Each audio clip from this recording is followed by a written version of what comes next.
Welcome back, everyone, to another broadcast of In the Trenches. I'm your host, Tom Morcus, and today I sit down with Nicholas Todd Bullock, who goes by NT Bullock online, and he's the founder and creator of Sequential Pictures, a film studio. And NT, or Todd, is a filmmaker who discovered his passion for creating videos long before the advent of YouTube. In the mid-90s, he got hold of his father's camcorder and fell in love with capturing moments on camera.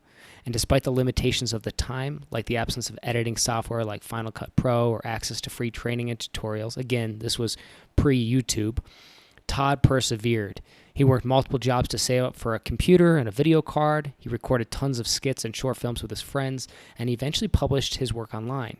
And one of his videos, one of his first parodies, went viral when it was published on YouTube. It was Star Wars: A Lost Hope. And I will say, I think I saw that back in 2005 or 6, like right when it was published, really early, we'll say, to his content, and it made me laugh so much. And since then, I've actually followed his career for the last 10 or 20 years and been just a big fan. I was talking to him offline, and I tell him a little bit of that in the call today. And he mentions this too, that, again, I'm not the only one like this, but that for many people who found his stuff, it's like this underground comedy, and it's become almost vernacular in some circles, friend circles and family circles. And I would agree that I'm part of that. I think some of his redubs, like The Thing and Dune, and his recent Aliens alternate cuts, I think is what it's called, but you can search it on YouTube, go to Sequential Pictures. I mean, this stuff is hilarious, to me at least, and my sense of humor, it really hits deep. So that's one of the reasons why I brought Todd on to the call today, because I'm just curious about somebody like this who I would kind of call an underground comedian, how he thinks and creates. And in today's conversation, Todd shares his origin story, how he got started in film, what inspired him to create and publish these skits and parodies online, what the reception has been, including the ups and downs of being a creator in a world that tends to, in my opinion, and these are my words, hammer those who are inventive, including YouTube's crazy copyright claims, shadow banning, and more. And again, those are my ways of describing it. Todd's might describe it slightly differently, but that's just my take and my perspective on it. We also talk about Todd's recent near-death experience, including multiple trips to the ER, 17 days in the hospital, and losing weight till I think he weighed, no joke, like 80 pounds or 89 pounds at his lowest, and how that has impacted his career and how he's rebounding and what's coming next from him. As an aside, if you feel compelled to support Todd, you can find a GoFundMe for his health challenges right now, and hopefully he'll have a Patreon set up here soon, which you'll hear in our conversation. I kind of try to goad him into starting one, because I think there's fans like myself and other people, especially if you listen to this, even if you don't know him, go check out his work, who'd be willing to support him, and maybe throw a few dollars his way. And you'll hear it when we talk today. You'll see that he's kind of what I would describe as that consummate artist, that creator. He doesn't, we'll say he thinks about the art and the creative piece first, which I love and appreciate, and maybe at the expense of the marketing and sales, which again, these are my words, although I think Todd would agree when you hear the conversation, that's kind of like it. So again, I was trying to goad him a little bit into starting a Patreon. I'm going to try to help him start that and set that up, because why not? If people love your work, if fans love your work, it's very reasonable for them to, put some money into the tip jar, so to speak. So if you do feel compelled after this conversation or checking out some of his work, you can go find the GoFundMe, or hopefully we'll have his Patreon set up and you can throw a donation his way just for all the laughs that he's given people over the last couple decades. And ultimately, I hope you enjoyed today's conversation. And if you do, please share this interview with others. That's the only way this word of this podcast spreads, and the only way interviews like this get anywhere is by you sharing them. And please consider leaving a review on iTunes or Spotify or wherever else you're listening to this. So without further ado, here's my conversation with NT Bullock of Sequential Pictures. Todd, welcome to In the Trenches. Thank you. Thank you for having me. So I got to just start from the beginning for some context. You were one of the creators, I guess that you could say. I came into YouTube, maybe started watching around 2005, 6, 7 era or something like that around then. I won't say an early adopter, but, being a millennial kind of, it was part of our world, I guess you could say. And you were raised on YouTube? Yes, a little bit. And I feel like your content was some of the first stuff that I would say, almost like, how do you describe it? It's like video memes or something like that. These parodies, these skits. And I remember at the time not knowing who you were, just okay, randomly finding these videos or people sharing these videos, and it was one of your Star Wars videos, and that's how I came across your content and have followed you randomly throughout the years. So for those who are listening, again, the context here is that now that's been like, man, that's like 20 years. It's more than a 20-year journey. So I'm just very excited to have this conversation with you, and I want to know a little bit more about kind of you and your origin story. Like where did it all begin?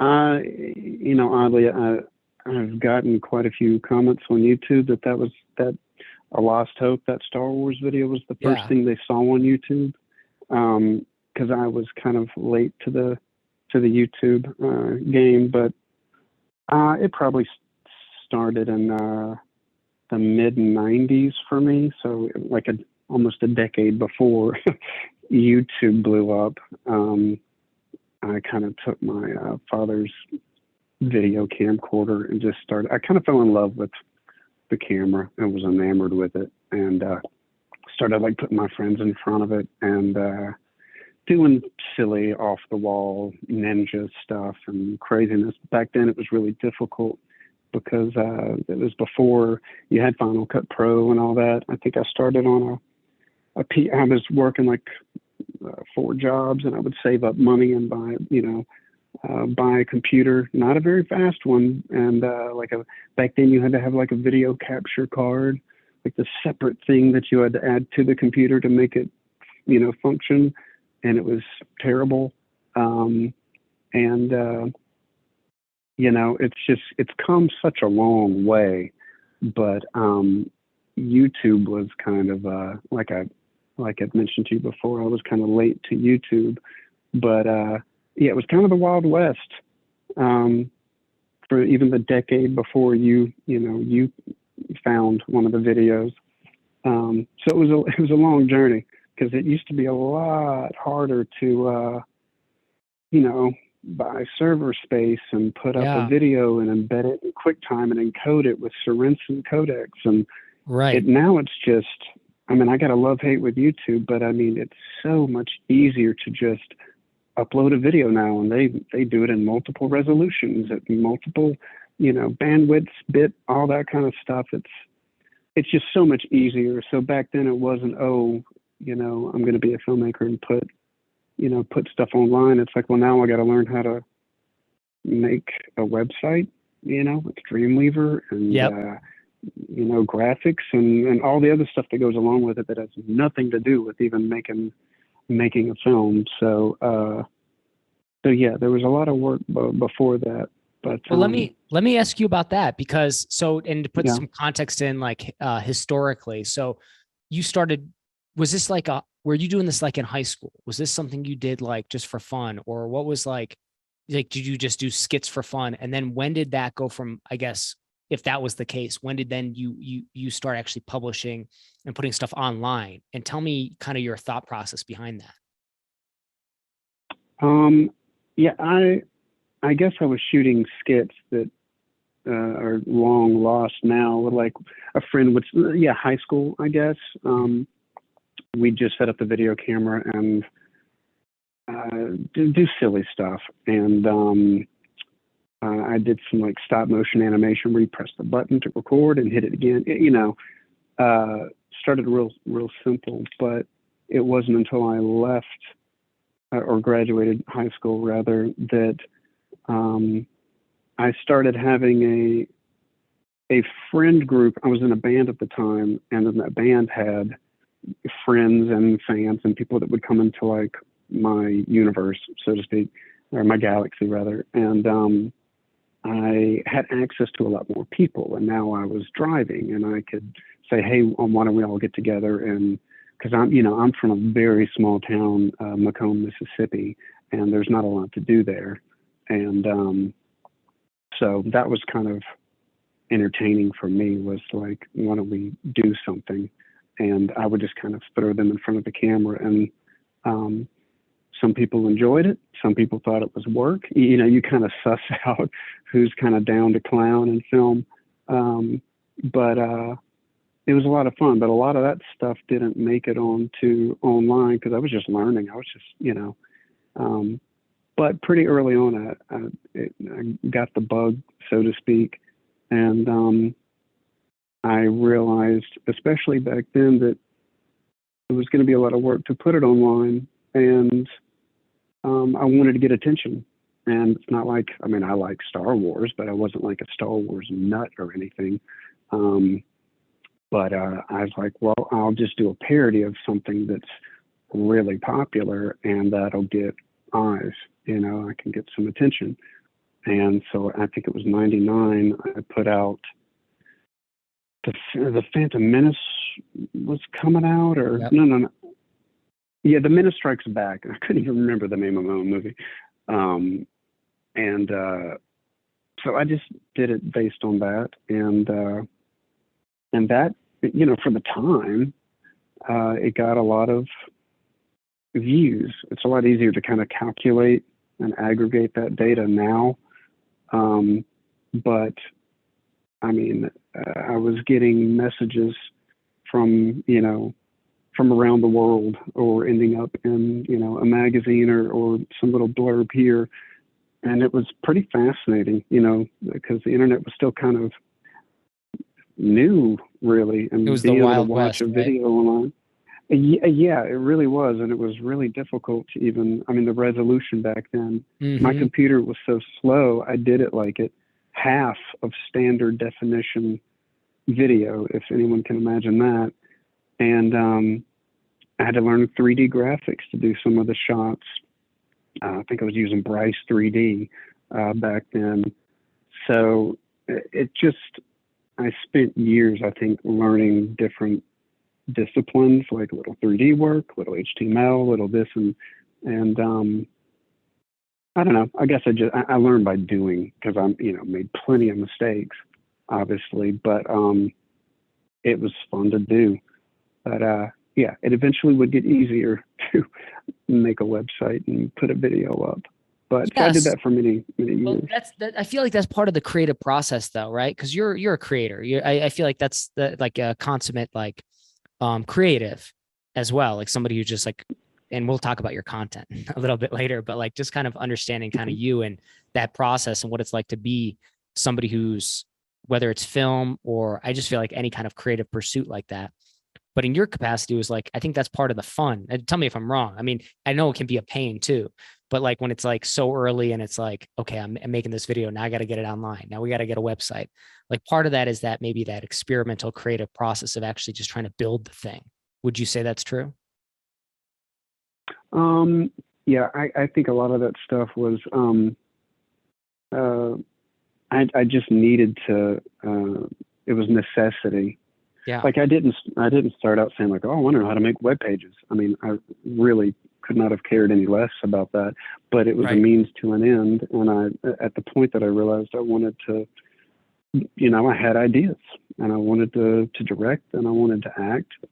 And I definitely knew nobody was going to like cast me. So I kind of was able to cast myself, you know, and kind of just learned by doing that as well. But yeah, a lot of that stuff was necessity. It's not like I had a penchant or a flaming desire to learn 3D work. I respect it because boy, it's difficult. There's a lot of buttons in that program, but it was necessity to just get the thing done. So mother of invention kind of thing. Because back then I really didn't have anybody to ask. Yeah, exactly. I didn't know any, you know, how to shoot video, how to make this. And yeah, it's not like you could easily search that stuff, like just in context. So like you had all this like friction that's built up, like, you know, just if we're putting it in a time capsule a little bit, because I think that's kind of interesting, like the creators of today versus like 20 years ago. It's crazy to say that, how many years have gone by in a way. But like at that process, like you had to work for every inch of it. Like there's nothing easy about that process, I imagine. Oh yeah, like I, you know, like I said, I got a love-hate relationship with YouTube, but that is my homepage. You know, I watch a lot of, it's mostly news, but I'm constantly going to YouTube to learn how to do things. And thank goodness. But that always kind of stuck with me because over the years I've met other, you know, creatives, and I do a lot of music and film and, you know, a lot of different things. I try a lot of different things. And I've met people in my history that I've tried to pick their brain about maybe how they did something or how they work. And they have withheld the information from me, not out of spite, but out of some, I don't even know what to call it, but I don't know if some people think of that as competition, but I'm a very curious person, which I think is important. And I'm constantly asking questions, and someone always knows more than I do of the stuff that I'm trying to figure out. So I like talking shop and learning what I don't know. So I ask a lot of questions, but I've been kind of denied some, you know, whether it's about music or filmmaking or whatever. And it always kind of stood out to me, I guess. So if anybody ever asks me a question about how I did something, I'm always forthcoming, because I know how that feels to not be able to ask anybody how to do something, and to ask and have them shrug you off. And I don't know, it's just not cool. So it's gotten way easier to find out how to do stuff nowadays. But back then it was a challenge. Would you say, and that was, so would you say on that piece of it, was that always the case, or is that more now? Like when you mentioned, like, okay, you're doing music now. And so again, being inquisitive and you know, that's part of the process of doing any of these things, right? We have to learn how to do them, like, or learn Right. the components of it, like to get it out there, to produce it or whatever it is. Do you feel like that's more modern? Did you always have that friction going back? Because obviously there were less creators when you were getting started. I mean, that wasn't a thing in reality. Like you were the precursor Right. to the content creator of today, as that's the way I view it. I don't know how you do, or if you even think about it through that lens, but it feels like to me, if that makes sense. It's definitely a different landscape. Yeah. I mean, it felt different back then, and we didn't know what we didn't know. So it didn't really bother me. It was just something of note that, like, man, I don't have anybody to ask how to do this. You know, if it was something like, how do you change the oil in your car, which I still don't know how to do, I could find someone to ask that. Right. But when it came to the stuff that I was into, there wasn't anyone. But as I kind of got into it and got known, I guess, around town for doing it, because I did some articles in the paper and that kind of stuff. And as I did more projects, because I would kind of bounce back and forth between music and film, you come into contact with people that sometimes do something, you know, adjacent, similar to what you do.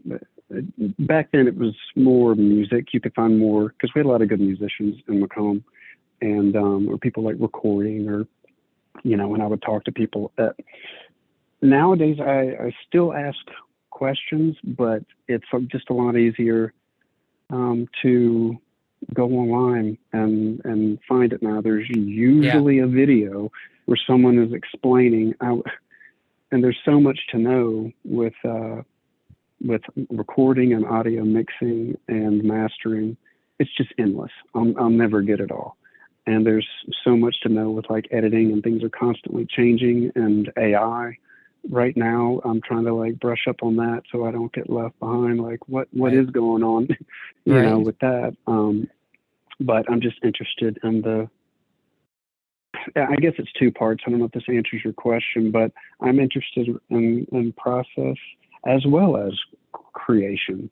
Mm-hmm. And I don't know, for me, that's been kind of key, because some people have, you know, when they like something that you do and they kind of want to do it or do something similar, and they're in your orbit and you involve them, some people take to it like a fish to water, and other people you realize, like, okay, that's not their strong suit. They can't sit in front of a computer for 10 hours and, you know, rotoscope a lightsaber or whatever, you know, whatever it is, because there's a lot of nerd work involved with putting something. It looks fun on screen, but as you know, there's a lot of blood, sweat, and tears behind it. But I didn't mind the work, and I didn't mind the creation of it, and it always felt worth it, even if the video didn't get like a lot of hits or wasn't popular. Because I learned every video or every song that I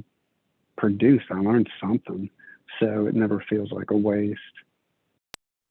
On that front, and I want to talk about the music and the new endeavors as well. But like, you brought it up. Actually, I'll just ask this: how long did some of these skits or these movies take to produce? Like, what was your longest one? Like, I know we were talking just offline about, or I mentioned the Aliens alternate takes movie, and I was just thinking like the level of detail in that I felt was like extremely high. I'm like, how long does something like this take to create, or if any of yours stand out as being like the longest to produce?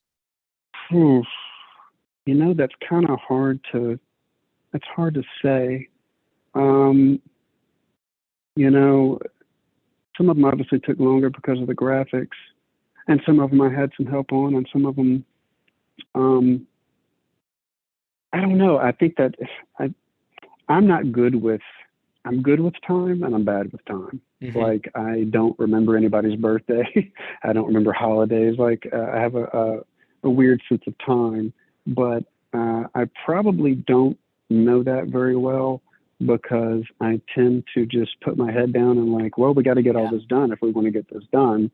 And I don't obsess over the time, but it also changes, I guess. Like, if you're doing something professionally, like we shot an independent movie, semi-professionally, in New Orleans, and we shot, a feature-length movie in like 14 days, which is kind of insane.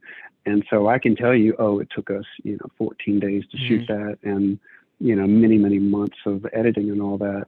But as far as like the shorts, especially back then, you're grabbing people on weekends and working around schedules. So it kind of seems longer, but I would always say, okay, well, we're going to shoot on, Friday, Saturday, and Sunday. And the rest of the week, I'm like prepping or making props or whatever.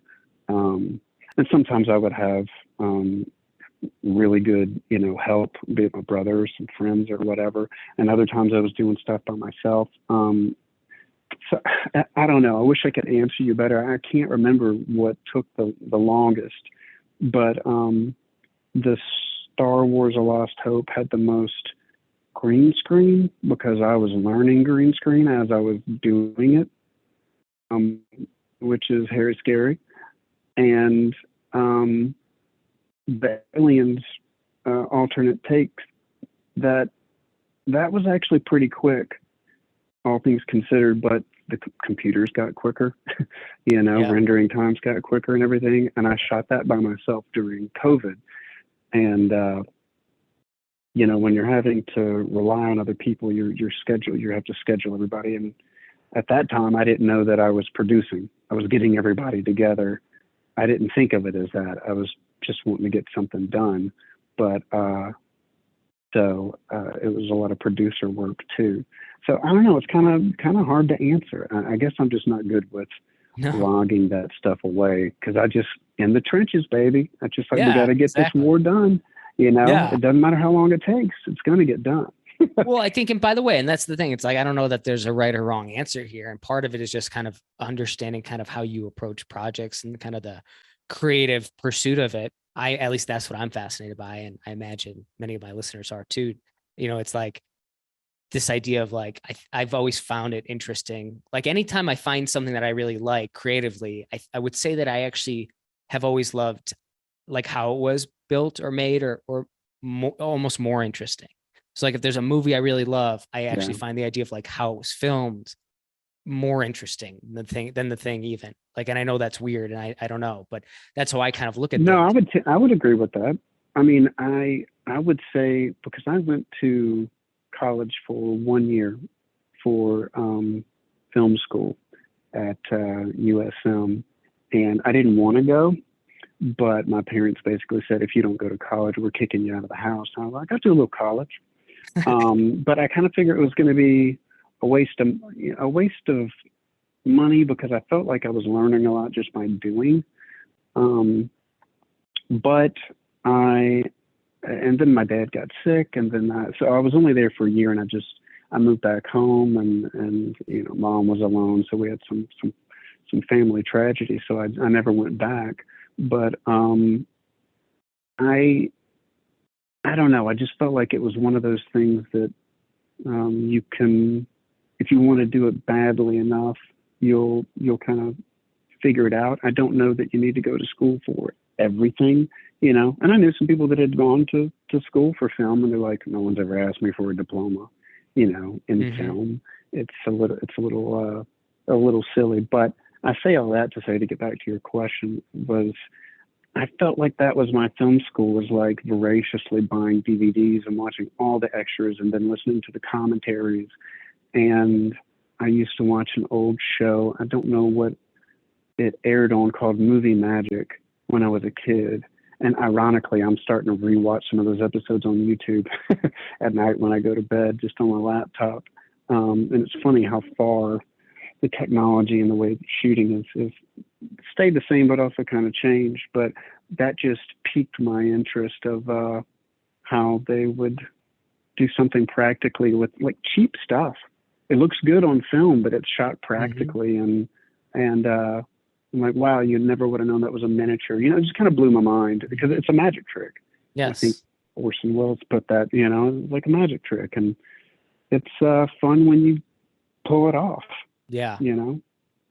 So that leads me to this question about, you mentioned some of the films that you produced, sounds like more recently. When did you, well, I guess this is like a 2 or 3 part question, honestly, because part of me, I want to know, like, okay, so you started putting stuff online, but like, was there a quote unquote monetization strategy, or was there a thing of like, here's how I actually earn money from this or get paid? And then you mentioned the films that you've, I think, filmed and directed / produced. I don't know kind of what your involvement is in that. Anyway, I'm just curious about all of it. So maybe the first part first, I don't know, whichever is easier for you. Early on, I did not think about monetization, because I was too busy just learning. And this is pre, Google AdSense or whatever. Exactly. Right. So early days, there was just nothing. I was just putting my own, money into it. But there came a time, I guess it was when, and you probably remember, I don't, whenever Google AdSense did come out, I was able to get an account. I think the prerequisite was your website had to have so many hits or something. It was a very simple process back then. And I knew early on that I wanted to not just make like a one-off film. So I knew to go ahead, I at least had the foresight to say, okay, I want to have an umbrella name for this all to go under. So I came up with Sequential Pictures. So, that was eventually would be the domain and website when I got a little money for that. But it took a while for me to, kind of get the views, and then the Google AdSense, and then, embed it on the page. And it really wasn't until I did the Star Wars Lost Hope, which was, and I'm bad about dates, but 2004, something like that, 2005, I don't remember, I'd have to go look it up. That was the first time that I had an influx, like a crazy amount of traffic, and had the Google AdSense in place to catch the traffic. Before then, I was catching people, sign up for like a mailing list, and I'll, send you a DVD or, whatever it was. But so I had, I don't know, 13,000 email addresses or something like that collected. And whenever I would put something out, I would send out, of course, even that was a thing. I had to learn, well, how do you send out 13,000 emails. Yeah, exactly. And you get this program, and then your ISP says, "What the hell are you doing?" You're spamming people. Like, no, they asked for this. So that was a whole thing. But that was the only time that I was really able to, because I do recall that A Lost Hope cost me about $1,000, which was a lot to me at the time. But I had to buy like the green screen and some software and all this kind of stuff.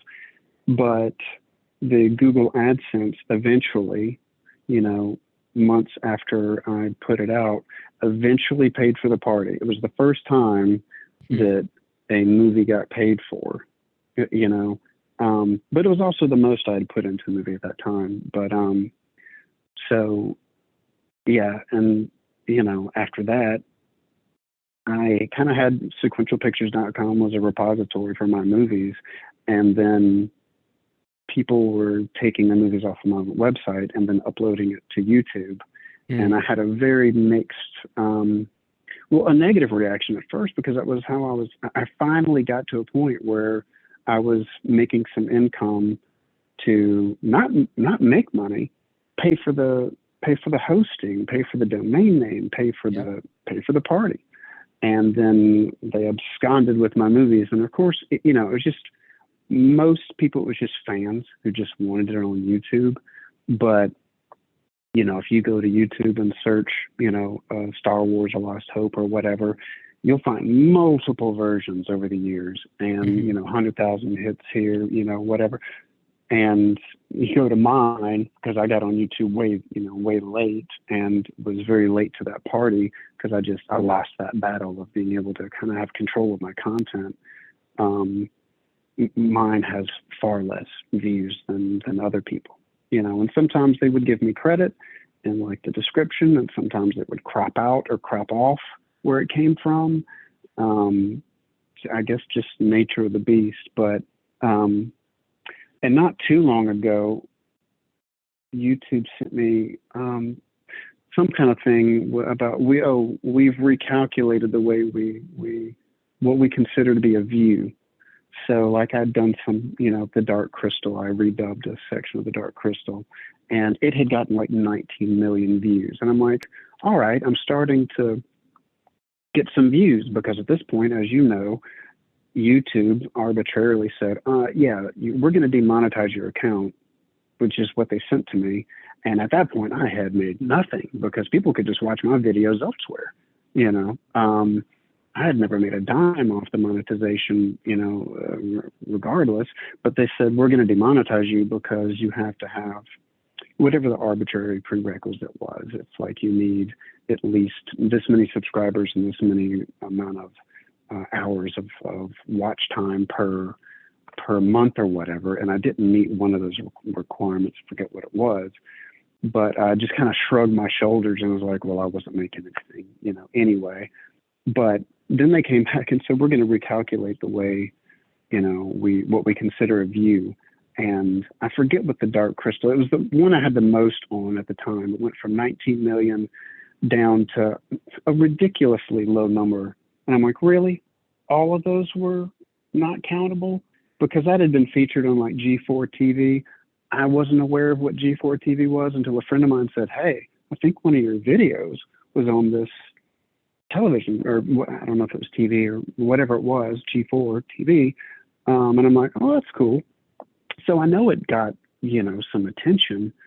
So it's just one of the, YouTube keeps changing their requirements, and it's better now than it was, but it's annoying, and it's not very friendly to the creative. Like,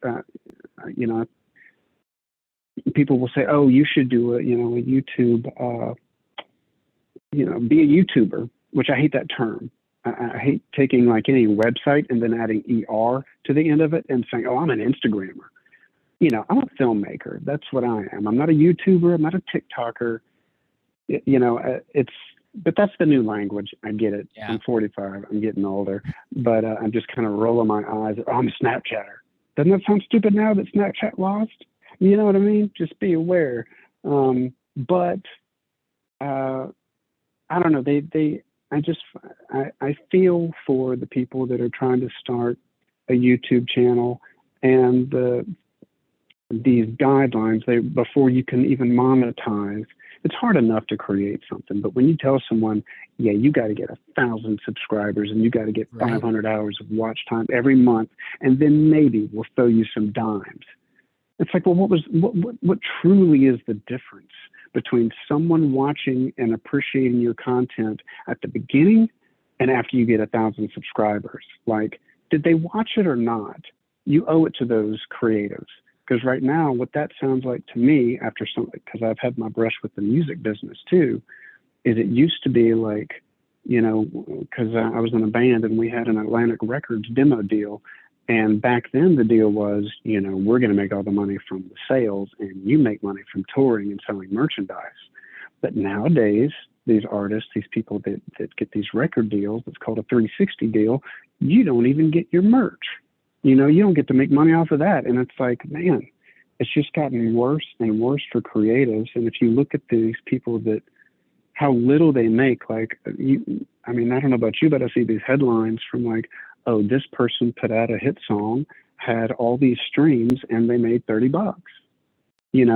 So I just got kind of a love-hate with, I kind of just ignore all this stuff and just keep creating, and I don't worry about that side of it. And that's part of my problem. And I know you're into marketing, but I think if I obsessed about marketing, I think my personality, I would throw my hands up and say, you know what, screw it. It's not worth it. But it is worth it to me. Even if I don't make a dime, I learn from it. I've made friends through it. I have people like you who've been watching my stuff for, 20 years, and that means something to me. So I'm not a good self-promoter, and I'm not great at marketing, and it's just something I realized about myself. But I think it's to kind of preserve my almost a childlike desire to just make stuff. Yeah. For sure. But I know you want to get into like did I make money off of that? The quick answer to that is I learned all that stuff of how to light and shoot video and record audio, and I eventually started my own company shooting commercials and doing field pieces. I've done work for Marriott, Tulane University, Denver University. I got hired to go to London and do like a mini documentary for this band that's recording at Abbey Road Studios. That was an amazing, opportunity, and I got paid to do it. So, and some of the people that have hired me to like shoot a car commercial I did something called Your Shit Is Weak, the musical, and they saw that and they loved it, and they were like, who shot that? And they live here, and they would hire me to shoot, so in a way, I kind of became known for shooting videos, and then someone say, hey, can you shoot a commercial? I'm like, I got you. So I kind of did. It's helped, but very kind of indirectly. That makes sense. Does that mean, I guess the follow-on question, yeah, and that does make sense. The follow-on question will be then, is it part-time or full-time? Like, I guess the video production that you do, that you publish on like YouTube now and on your site, that's kind of part-time work. That's not like your full-time thing, but I would say, but are you full-time filmmaking, would you say? No. I mean, if I were full-time film, no, when you say filmmaking, are you drawing a distinction between the stuff I do, the like comedy that I love to do, or the stuff that I do for hire, like the commercial stuff? I guess I would think about that. Maybe I'd like to hear how you kind of break that up, but I know I'd be kind of curious about all of it together, because it seems like within the vein of like the skill set that you built up.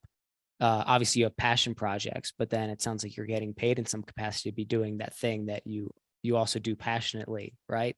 So yeah, altogether, like, is this your whole thing, or do you have a job and then you do this kind of part-time? I think just for those who are listening, I know I'm particularly curious too, like what level are you? I started out doing think I started out doing car commercials, which is not very, luxurious, but it was a monthly thing, and it allowed me to, the only real full-time job I've ever had.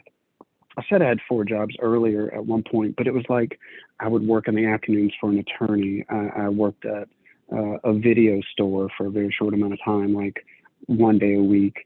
I worked at an internet service provider for like 1 or 2 days a week, doing very, very little now that I think about it there. But, and I forget what the 4th one was. But the only full-time job I ever had was working at a computer store, learning how to like fix computers. And that benefited me because computers are a part of, well, obviously, at that time, not everybody had a computer, in their house. It was way back in the day. But so I can fix my own computers because I'm always dealing with a computer when I'm editing or creating or whatever. So it's nice to be able to fix them and troubleshoot.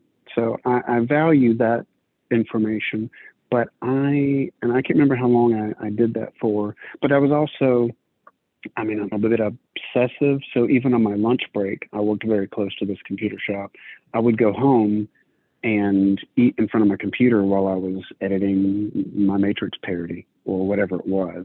I would even work during my lunch and then come home and go right back to it, much to the dismay of whoever I was dating at the time. So a bit of a, workaholic when I get my teeth into something, but I might have done that for a year or 2, maybe 3. Like I said, I'm bad with time and dates, but right when I started doing car commercials, because some people had seen the work that I had done, I was able to get really cheap rent somewhere and do a car commercial or 2, a month, and everything was paid for. But of course, that comes with, you're not getting health insurance. I was kind of working for myself, but when you're young and dumb, I was like, who needs health insurance? As I almost just died this year from my health care. And boy, I'm glad I had some Obamacare this year. But so I was able to kind of go freelance, fortunately, and I would be hired to do something, and in between, I would just get busy with, I would always come up with something to do, like, you know what, I'm gonna do a parody of James Bond, try to add more to the website. I had a podcast for a brief moment, or you know what, because I was doing a lot of, I had the band at one point, and I did the band for many years, so there was always something creative to do in between. Of course, the band came a little earlier, now that I think about it, but regardless, I guess it's just always kind of worked out. But as you know, as you get older, it gets harder to get everybody together because people grow up, they get married, they have kids, they have bigger responsibilities. And me, for better or worse, I have kind of kicked it. I'm not married. I don't have kids. I'm not in a rush to get married. I don't know that I ever want kids. So I don't know. I value my time, and I value being able to be creative, and that's important to me. So I don't know. I've kind of always fit things in between other things. There's always something to do. Right. But the good thing about like when you're doing something commercial is, because I've got friends that work in the movie business, like for real. And man, that's some long hours, like 14-hour days. Those people work really hard. And, I've got an energy deficit because I had mono and, I got diagnosed with ulcerative colitis. And so I have to be real careful with my energy. And it almost killed me shooting that movie because it was, I was drawn and quartered directing that. I didn't produce it. My buddy Jared Hopkins produced it. And he works like in the movie business for real, down in New Orleans. And so he was able to gather like a real crew of people that knew what they were doing. And so it was a good learning experience for me. But what I also learned out of it is that I don't know if I have the health slash stamina to do features all the time as much as I would love to. Yeah. And I'm not saying I'll never do another feature. I just know to wear comfortable shoes next time and to be in a certain amount of shape. If I do that, it's a big job. It's mentally and physically, exhausting to me because of my health history. Yeah. So it was kind of after that I was like, you know what? I really do appreciate that I can make these shorts, and have people appreciate them, and they don't take quite as long to do. And there's something to be said for that. Because I think a lot of filmmakers, they want to, I've actually spoken to a filmmaker who said to me one time that they didn't want to waste their time making short films. They wanted to make their movie. And I'm thinking, man, and I told them as much, like, I really think you should make a short film. You're going to make a lot of mistakes. Make them on a short film. There's nothing wrong with a short film. So, yeah, I don't know. I may never go back to making another feature, but I don't know if that answers your question. But, well, yeah, it does, and it also kind of just opens up some other questions that I think might be interesting too. Just hearing this, so it's like, I don't know. I guess I also think, like, why not, or why not have a Patreon? Do you have a Patreon, or do you have some way that people can contribute and create just consistent funds for you or anything like that? I just know, because I do know some creators do pursue that, and sometimes that can be a great source to allow you to keep doing what you're doing. Yeah. And Tom, I don't disagree. I signed up on Patreon just to grab my name, just NT Bullock, just in case. Yes. Because, Patreon and I guess Kickstarter, and I think preliminarily we briefly spoke before the interview about the Kickstarter thing, to reiterate that I had a problem with Kickstarter early on. Not that it's a bad idea, and I'm not denigrating anyone who's used it. It's a really cool idea, but I guess because I always try to do things cheaply, because I always think from the standpoint of always that this is not going to make any money.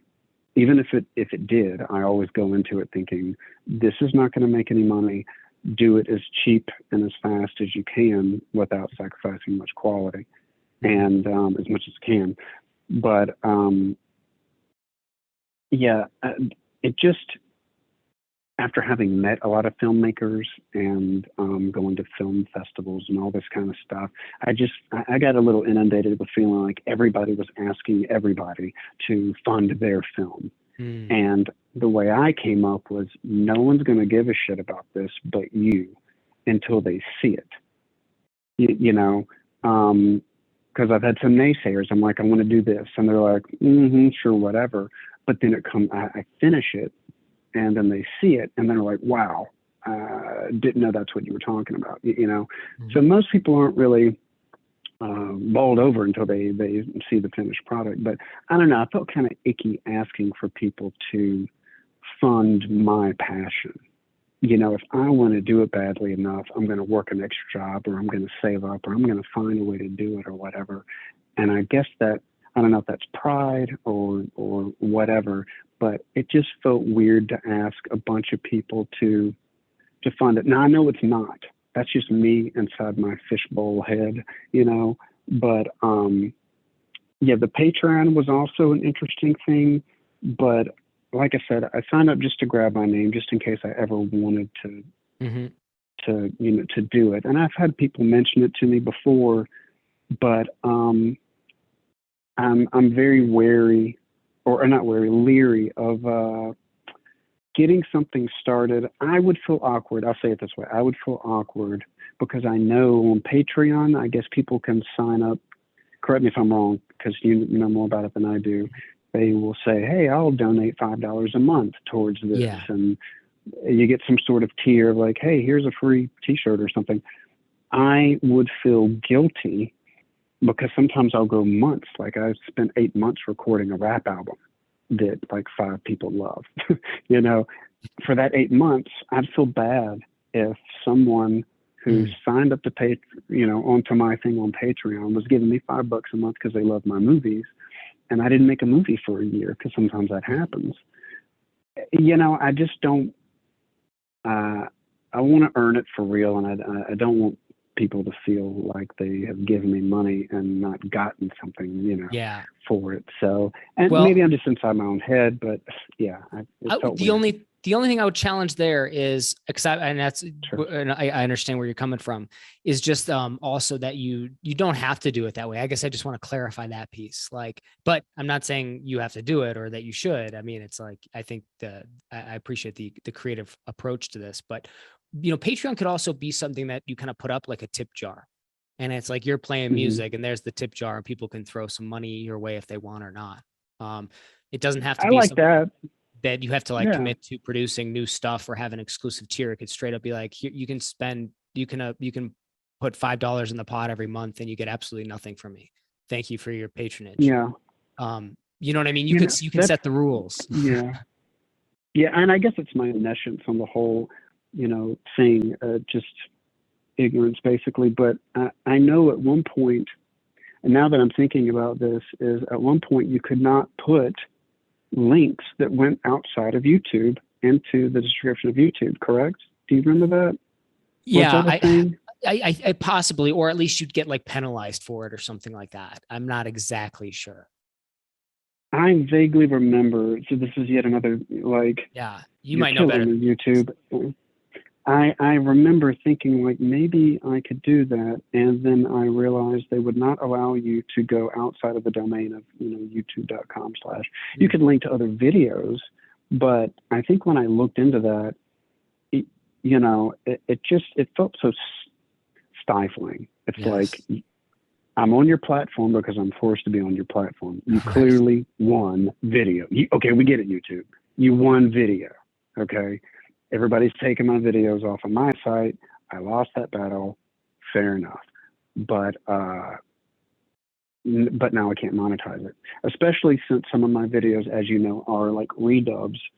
Right. It's a weird eclectic mix of stuff up there, because some of it's completely original and some of it's a parody of stuff that has music. Like when I did a glitch in the Matrix, I could have used some like MIDI or some crappy kind of, you know, royalty-free stock stuff. But there again, I didn't care about the monetization. I cared about how it felt. And part of the movie, the soundtrack, is way important. That music is super important. So I'm using the Star Wars music. I'm using the music from The Thing and The Matrix, because it's important. That's more important to me. But boom, you instantly get dinged on YouTube. And you know what? Valid. Totally valid. Or on the redub, I'm using not only the music, but the images as well. Do you feel like that is? Do you feel like that is fair though? I didn't say fair. I said valid. Valid. Okay. Valid. Okay. Yeah. It's unfair because I am taking something, I'm reimagining it. In fact, I've often heard that I'm introducing some of these people to, some people never heard of The Dark Crystal, or, you know, whatever it is, The Thing. I've never seen The Thing.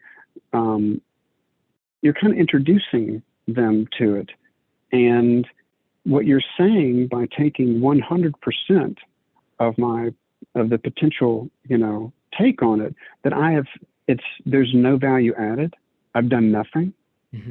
Because one song in here, you're going to take 100% of the ads or whatever. I do find that to be unfair.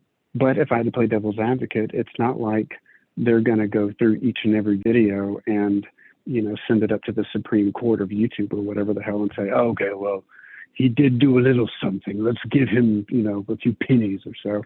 And I found that what happened with my YouTube account was they flagged it early days because I uploaded something that, you know, because their copyright stuff used to be even stricter. Now, like right now, I'm kind of looking into AI upscaling some of the older videos. And they'll say, oh, there's a copyright tag on this, or flag rather, and it'll be blocked in some countries, and it really depends on the studio or whoever owns the rights to it. And some of them let it go and some of them don't. But if there's ever an ad or any money to be made, I don't see, a dime of it. Mm-hmm. But so some companies are kind of cool, some are not so much. But I noticed that, like, I did a redub of Avatar, and before it even got done processing, it's like, oh, we're going to make all the different versions. I had not published it. I got a copyright ding, and it's like, man, that was quick. Mm-hmm. It didn't even go live. So clearly my account was flagged, and I've had friends of mine say that they have gone specifically onto YouTube and at times like searched out my last name, Sequential Pictures, and the name of the video, and that my video was like pushed way down. It wasn't even on like the first page of results. So it's like you've been like shadow banned or something. Shadow banned or throttled or something, and I can never prove it. But I just feel over and over between the demonetization and between the, the copyright stuff and not sharing, revenue sharing, and then, you need this many subscribers, all this stuff. It's like, death by a thousand cuts. Mm-hmm. But I can't do anything about it. So I continue to put stuff up on YouTube, and the only way I sleep at night is I expect nothing in return but a comment of praise here and there. And you know what? It's enough. That's awesome. But it's not fair. It's not fair, but, that's just my perspective on it. Yeah. But maybe I should start a Patreon, or actually do something with it. I don't know. Maybe it would. Yeah, no way. But I think I would say I got to make it minimalist, so it takes up no time or energy from you. It sucks nothing away. Like, it's just like, here's a tip jar. Like, you can tip me and you will get nothing. And it's like, I don't know. I just feel like even if you were straight up like that, I would be like, okay, I'm gonna tip the man because I've laughed so hard at some of these things. So like, I'm just saying, maybe just put the tip jar up and just be super clear. Like, no, zero expectations. I probably should. It's not a bad suggestion. Yeah. Well, anyway, but okay. So beyond that though, I'm curious, have you ever, I feel like every piece that you put or you publish, it's like, it's something that you care about. It's something you want to see come to life. I mean, you mentioned that in a bunch of different ways, kind of, or that coming back to that point in some ways. And I don't think I'm even articulating it very well, but how about like the idea of commercializing some of your stuff? Like, does that, like, do you think about that now, or have you ever pursued something like trying to make it, say funny from the heart, from what you do, and also with a commercial idea? Or is it kind of coming back to that original answer where it's like, you don't really think that much about that stuff? Have you ever attempted, I guess, to make something mainstream or commercial, I guess would be my question. I don't think that I have, and that's probably a multi-pronged answer. I mean, I already felt like I was, not selling out or going commercial, but by choosing to do a Star Wars parody. Because like I said, it's not like I'm obsessed with I like science fiction, but, I did it the starting thought was not like I have a great idea for a Star Wars parody. It's I should use Star Wars as a vehicle. But it's hard to, especially outside of the system, to make something. If you don't have marketing dollars, it's really hard to get in front of people. And any marketing dollars I would have, I'm instantly just going to put that on screen for whatever it is. But like we did, Jared Hopkins and I, we made a feature, film in New Orleans, but there again, it was an odd bird. It had a complicated pun of a title. It was a political comedy. It had a preposterous plot and shot it in black and white, and it was rated R. So kind of unbeknownst to us, maybe in our ignorance, it's a lot harder to, especially in LA, because we went and shopped the movie out there. We had people tell us that they liked it, and we had some meetings, but it was 5 minutes too short. They wanted to just like pad it for 5 minutes to fit, a block or something. Black and white was hard to sell. Rated R was even harder to sell. So we had kind of done some things that instantly made it harder to sell. But on top of that, it didn't have any names. So if I had advice, if someone was going to spend a substantial amount of money, at least get you a B name actor in there, even if they're not the main role, because that's way more important than you would think. You got a much better chance if you have any kind, even a C-list actor, of getting in some bargain bin somewhere and maybe one day seeing some sort of residual. But I got friends and filmmakers that have made films that never made a dime, and that's a lot of work. And I don't want to do that. Yeah. I used to, when I was younger, I think it's like, yeah, I want to go to Hollywood or whatever, or LA, and I want to become a director and make big, big movies. And there's still a part of me that wants to do that. But between like reality and between my health and all that, it just wasn't happening. And now as I'm older, I'm very okay with that. I'm very okay that I didn't go into the music business, as well, because there's a lot of, there's ups and downs. I know people that are in both of those businesses, and they don't all love their jobs and they're living the dream, So I kind of look inward and I'm like, I really love what I've done. I've had a lot of fun doing what I've done, and that's kind of more important to me. But there's also a price to pay for that, because no, I don't have a huge bank account. I don't make, money directly from doing that stuff. I don't have dental insurance, so it's, some people would hate the lifestyle of being a freelancer and doing this kind of stuff, because it would seem like a lot of work for very little. I don't drive a Mercedes, but I just don't gauge things like that. I'm not obsessed with money, which is a good thing and a bad thing. Depends on where you're coming from. But yeah, so as far as doing something commercial, I know people that have gone out of their way to do something commercial and it still doesn't make money. Yeah. It costs them money, and it costs them a lot of, time as well. And it's too hard of work to be on the other side of it and say, not only am I not making money, I don't like what I made. Right. I don't tell people that, I made this B movie that kind of sucks, Right. and I've got some movies in mind that I'm like, that kind of sucks when I go back and look at it, so I don't know, I guess it's perspective. But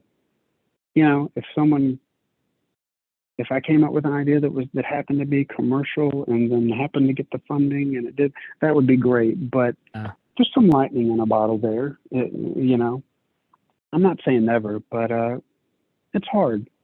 It's hard.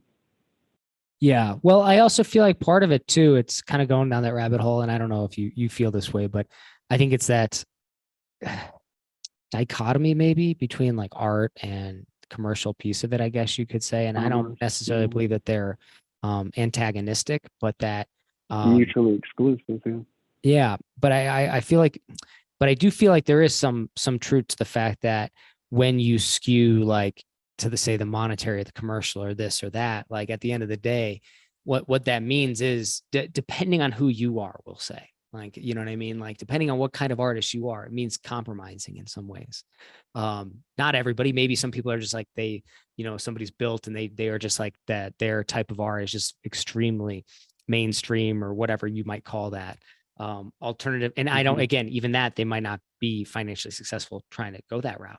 But it's just that idea of like, well, if I'm trying to make this, say, financially successful or commercially viable or something like that, it might influence the actual art, the actual film, the story or whatever you're creating or how you do it. I mean, I don't know. That's just my thoughts from the outside, but I'm curious what your take is on something like that.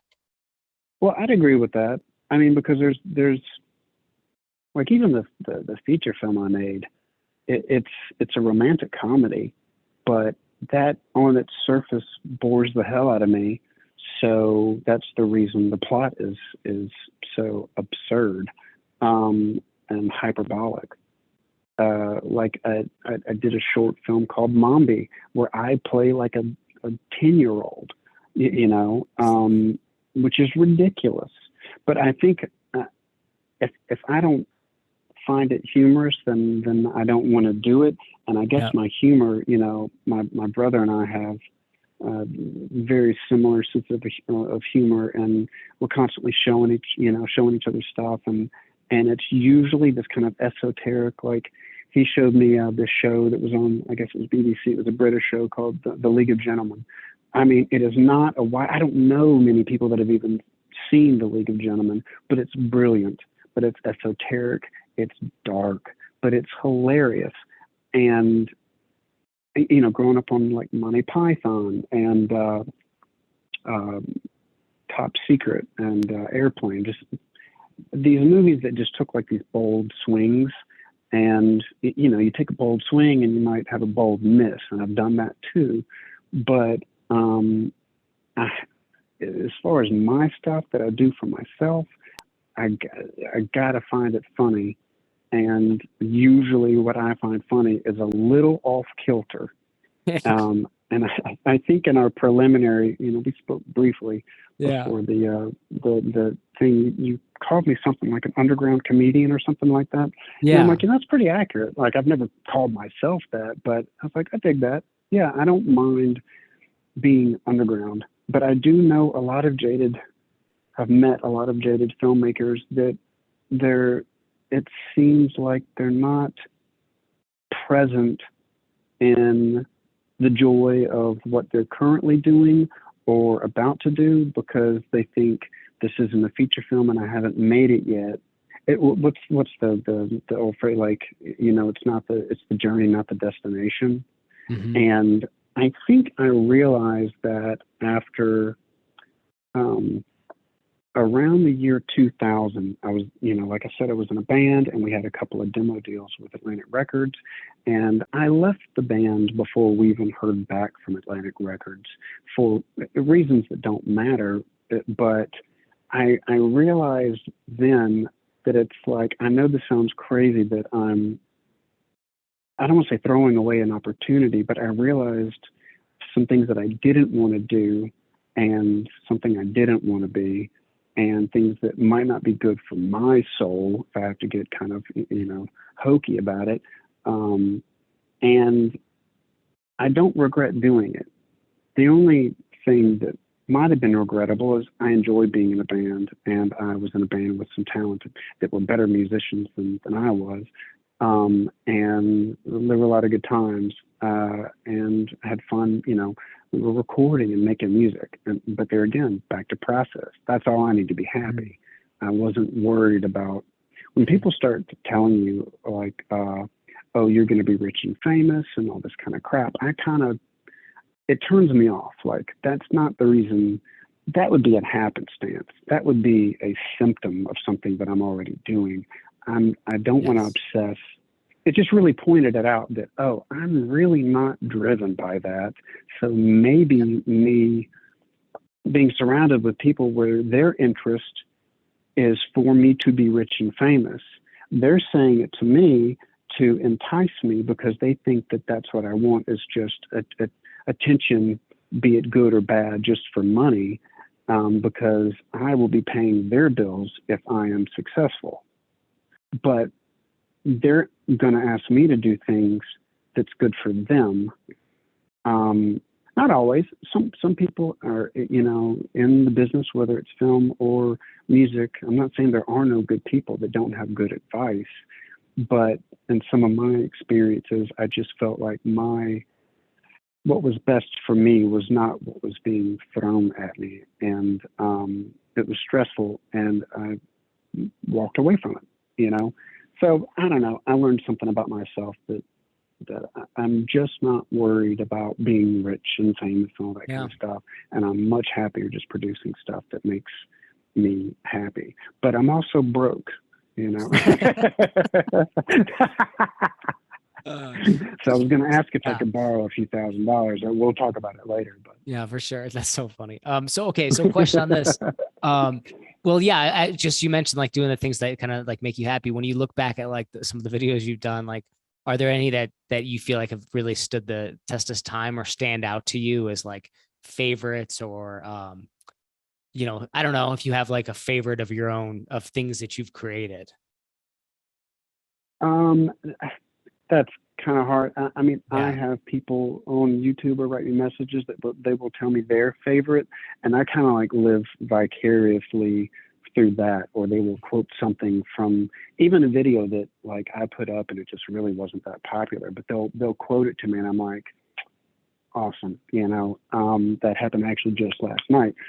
But I guess some of my more fond memories, like the Star Wars: A Lost Hope, obviously was way bigger than any of the other movies, and I did it with some good friends, Eric Cohn, my brother Scott, Anthony Washington, just friends. We all got together, and it was just a lot of fun, and it's nice that it got a lot of attention and a lot of views and stuff. So I don't necessarily think, oh, Star Wars: A Lost Hope was my best film. It's just by certain measures, it's not like it's my favorite, but I have a lot of fond memories of. I have a lot of fond memories of all of them, even the ones that afterwards, like you watch it a year later, and you're like, no, it's not that great. But I was on set and making jokes, and still had some good times. So no, it's kind of a cop out maybe of an answer. I do not have a favorite particular. The redubs, did you expect these to be as popular as they are? I wasn't sure. Dune, Lynch's Dune was the first one that I did, and I remember I needed some extra voices, and I asked Eric Cohn, and I remember he was a little hesitant for it. It's one of those things where it's like, let me show you what I'm talking about. And he was instantly on board after I went ahead and started working on it. I was just going to do it myself. And then he came over, and I was kind of showing what I was doing. He was laughing, and he instantly, got it and jumped on board. But no, at that time, I had not seen anything like that. I don't even know how I had the idea, and I don't know why I chose Dune specific. I got a love of that original Dune film. I love the new one too, but it's just so bizarre and out there and fascinating. It's slowly. Well, that's one of those things where I did that one, and I tried to put it up on my YouTube account, and it instantly got dinged, and I couldn't put it up. And so then Eric had a YouTube channel, and I'm like, dude, if you want to try to put it on yours, because I think my account is flagged, and it went up fine on him, and stuff like that has happened, and they never said anything to him. So just little things like that, I'm like, what am I, black sheep here? And I got a lot of views, and but there again, I had no expectations. But after that one did well, it's like, let's do some more. And I still would like to do some more. So I plan on doing that, but no, I had no idea. Yeah, I got some reader questions, and one of them was, are you going to do a redub of Avatar Water? Or what is this movie? I love me some James Cameron. And I liked Avatar when it came out. I'm like, like the best story ever, most original, but there's, there again, I'm interested in process, and the 3D and all that stuff was interesting. And there were some interesting ideas in there, and I got such a respect for James, Cameron. I was a little, enamored with it, but I watched the new one, and I think Jon Stewart reviewed it the best. He said, why? it was like a one word review, and I'm like, oh, that's totally it, because I didn't like it. And I'm like, this is not very additive to me, to the universe, and I just don't care. And no, I feel like I would honestly be, like, even though I'm kind of it, I guess, like when I'm doing the thing for Dune, I love Dune. I'm not making fun of it saying it's a bad movie. Right. I'm adding humor to it because I have such a love for the film. The Aliens alternate takes thing. Yeah. Aliens is the best movie ever made as far as I'm concerned. Yes. I got a love for it, and I put a lot of nuanced stuff because me and my brother have watched that movie ad nauseum to death. But yeah, the Thing's one of the best science fiction horror films around. Yes. Predator, you don't get better than like Aliens and Predator. I'm sorry, that's just A plus science fiction. So I tend to do movies that I like, make fun of movies that I like, and I just didn't really personally care for The Way of Water. Yeah, no, that's interesting. I'm curious about your process. So that was fun to hear. So yeah, I guess the follow on for that would be, what are your plans now going into the future? Like, what is your focus right now, or what are some of the things that are on the horizon or might be on the horizon? Well, like basically how we kind of met or got to talking. This year's been pretty bad. I almost died this year. With so I've been in the hospital for almost 6 months, and I had to relearn how to eat and walk, and I'm still relearning how to walk.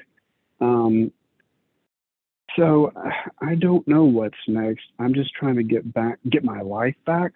Yeah. And I've had to, turn down, COVID kind of wrecked my business. So it was already kind of a bad couple of few years. And then to get this sick and end up in the hospital and all that. So it changes your perspective, but, I've just been focusing on getting better and getting back to normal. But what probably will happen is I miss music, and I really want to get back into writing some more songs and recording. And I'm back in town with, I moved back to Mississippi from Louisiana, and I'm in town with, my old drummer from that band. We're still friends after all these years. And I desperately just want to make some terrible music with my boy.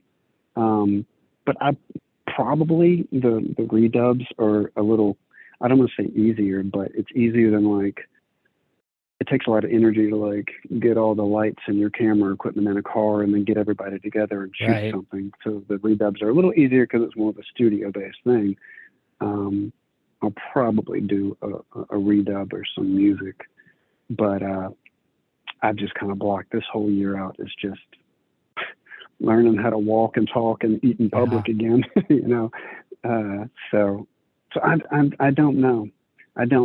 And I've had quite a few people ask me are you going to write something? I'm sure that whatever you do next is going to be informed by this really terrible thing that you've just been through, and or you're going to write a song about it. I'm like, you know what?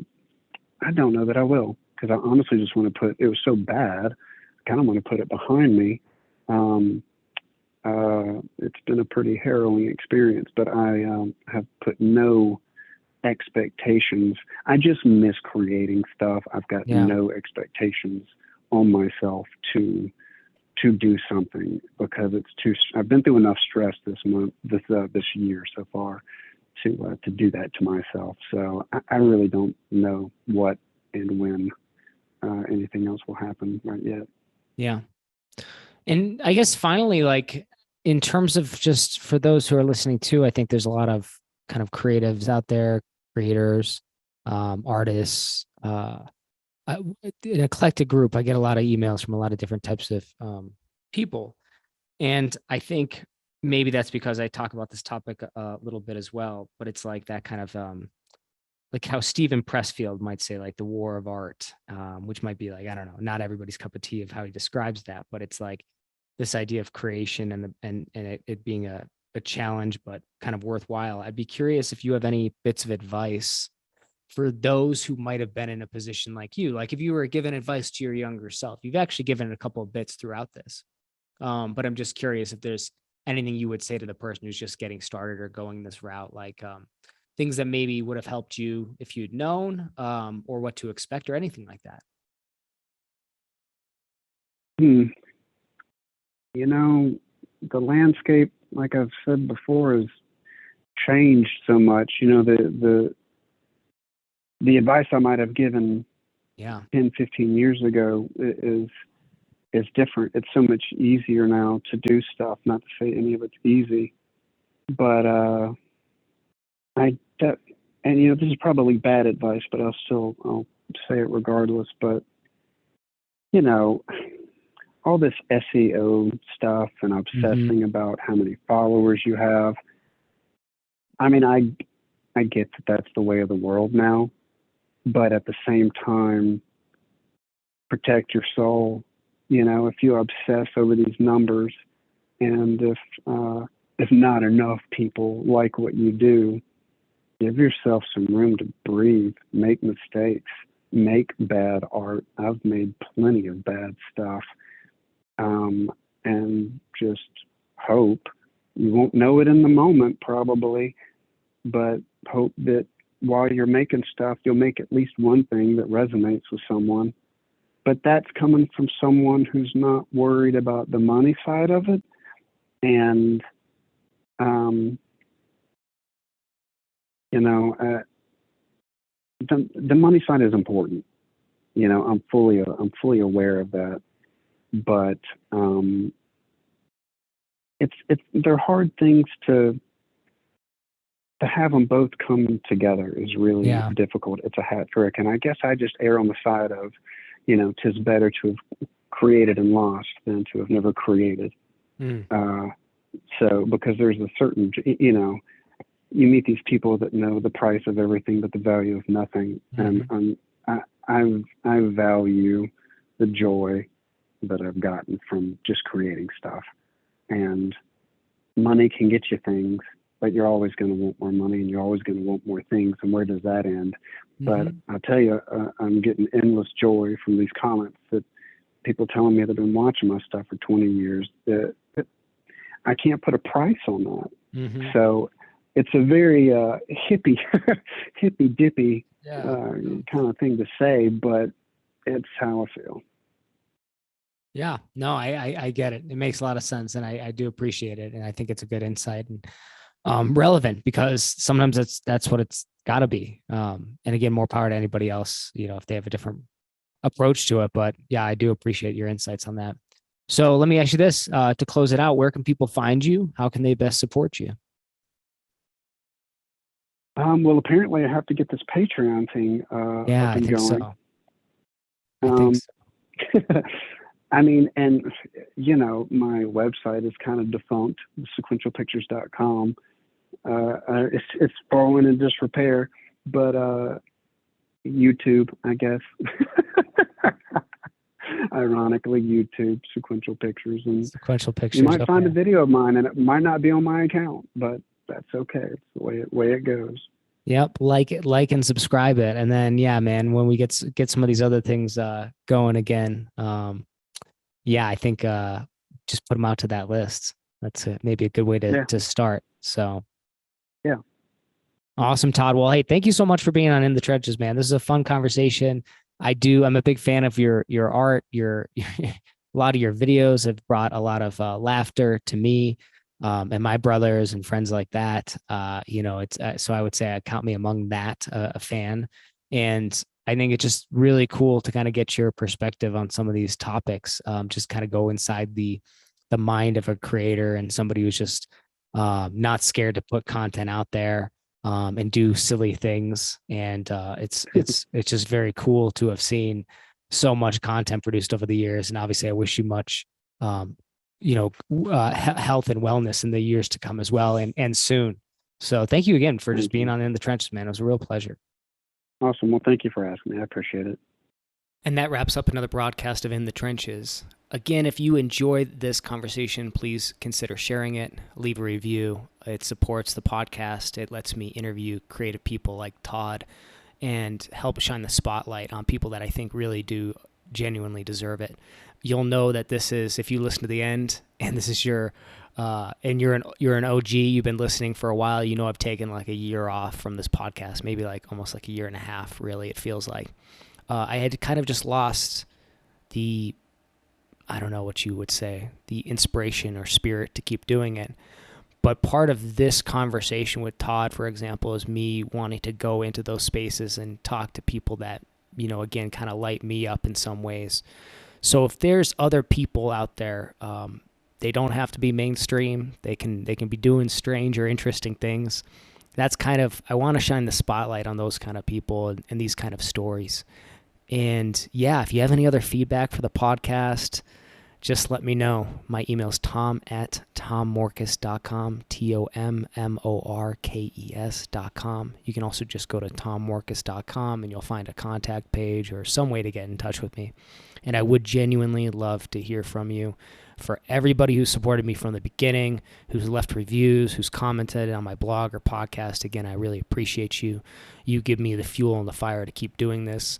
And my hope is that this is a great conversation. You enjoyed it, and I can bring more stuff like this to the table. And I would genuinely just love to hear from you, the person who is listening to this right now. So if you've got a minute, if you're driving, pull over, shoot me a message. If you're working out, stop pumping that iron and shoot me a message. If you're just going about your day, if you're sitting down on the couch, whatever it is, pause right now.